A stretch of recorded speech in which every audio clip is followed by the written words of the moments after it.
ప్రపంచవ్యాప్తంగా ఉన్నటువంటి అనేక మంది రామభక్తులు ఎన్నో ఏళ్లుగా ఎదురుచూసిన ఘట్టం పూర్తయింది. దేశ ప్రధాని నరేంద్ర మోడీ చేతుల మీదుగా అయోధ్యపూరిలో బాలరాముడి ప్రాణ ప్రతిష్ఠ కార్యక్రమం ముగిసింది.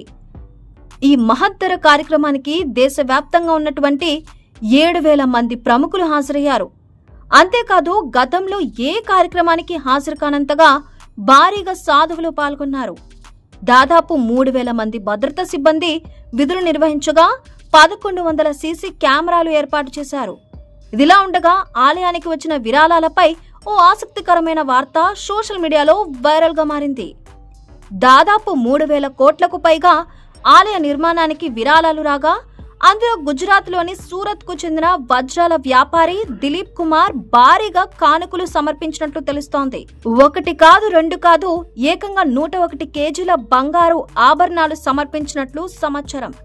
ప్రస్తుతం తులం బంగారం ధర 68,000 రూపాయలు ఉండగా ఆయన సమర్పించిన బంగారం విలువ దాదాపు 68 కోట్ల రూపాయల వరకు ఉంటుంది. దిలీప్ కుమార్తో పాటు ప్రముఖ ఆధ్యాత్మిక గురువు మోరయ్య బాపు 11.3 కోట్ల విరాళం ఇచ్చి 2వ స్థానంలో ఉన్నట్లు తెలుస్తోంది. ఆలయ నిర్మాణానికి వచ్చిన విరాళాల్లో మొత్తం 1,800 కోట్లు ఖర్చు కాగా ఇంకా 1,200 కోట్లకు పైగా మిగిలినట్లు సమాచారం.